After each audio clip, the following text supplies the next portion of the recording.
आं दा बर्थमान दङ नेपाल हादोरनि बिटामुराव आरो बे बिटामुरनिफ्राय जोंहा दिनै मेका हादोरनि पार्लियामेन्टआव थांनो हानाय बिथांनि मुङानो जादों रोशनी मेचे बिथांजों आं दान्दिसे मोगा मोगि जादों आरो आं बिथांनिफ्राय गोबां मिथिनो नाजागोन बिथाङा गोबां जोंनि बर' आफादजों गोबां लोब्बा थानानै गोबां खामानि मावबोदों मेचे आफादनियावहा आं बिथांनिफ्राय मिथिनो नाजागोन नोंथाङा जे दिनै गोबां आफादजों लोब्बा लानानै गावनि मेचे आफादआव बर'फोरखौ गोबां गोजौलांनो नाजाबोनायखौ जों नुनो मोनदों मा बुङो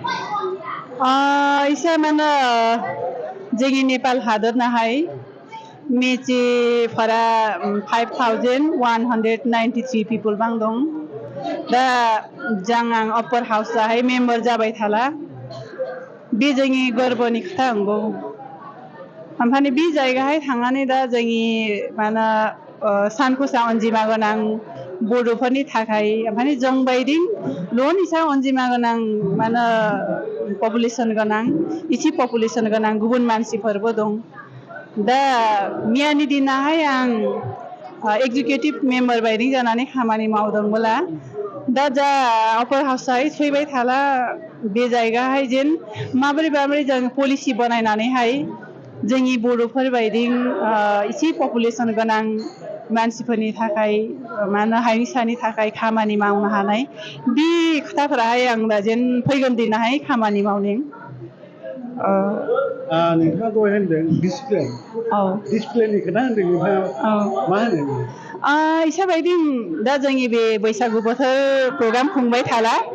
आं मा नुखो होनला जोंनि बर'फोरा दाबो जोंनि डिसिप्लिनखौ मिथिनो हायाखैसो जों मालाय हारियाखौहाय जोंखौ जौगाहोनो हायाखै बायदि होनो खिन्थु जोंनि गेजेरावनो डिसिप्लिन गैयासो जों माब्रै बायदि प्रग्राम खुंनाय माब्रै बायदि जोंनि वेलकाम साननाय माब्रै बायदि जोंनि प्रग्राम सोलिबाय थाला जों डिसिप्लिन जानानैहाय जोंनि आलासिफोरा माबायदि खोथाफोर जोंखौहाय जोंनि पलिसि लेभेलावहाय माबायदि पलिसि बानायनांगौ इसाबायदि खोथाहाय जों खोनासंनो नागारनानैहाय जों रंजानाय जानाय इसाफोराहायनो माने थाबाय थानायनि नुनानै जोंनि बे खोथाफोरखौहाय बर' हारिफोरा मिथिनांगौ मालाय हारिफोरा दिनै बेसे गोजौ जायगाहाय प्राइम मिनिस्टार जादों मिनिस्टार जादों माने एमपिफोर जादों बे जायगाहाय सैनो हानायनि बिसोरनि डिसिप्लिन नांगौ बिसोरनि एजुकेसन नांगौ बिनि गुनै फैगोन दिनाहायबो जोंनि बर'फोरा एजुकेसनाहाय ध्यान होनांगौ ओमफ्राय बेनिफ्राय आं डिसिप्लिनाहायबो ध्यान होनांगौ दिनै आं बे जायगाहाय सैनो हानायनि आंनि एजुकेसननि गुनै ओमफ्राय आंनि डिसिप्लिननि गुनै आंखौहाय बे जायगाहाय सैनो आल्थुवा जानायनि बिनि गुनै आं बयबो बर'फोराखौ एजुकेसन डिसिप्लिन बे जालामा जोंनि हारिमुफोराबो जौगालांनाय ओमफ्राय बेनिफ्राय आं जोंनि मानसिफोराबो गोजौ जायगाहाय सैनो हानाय गिदिर मानसि जानो हानाय बायदि मोनो आंखौहाय थेंक इउ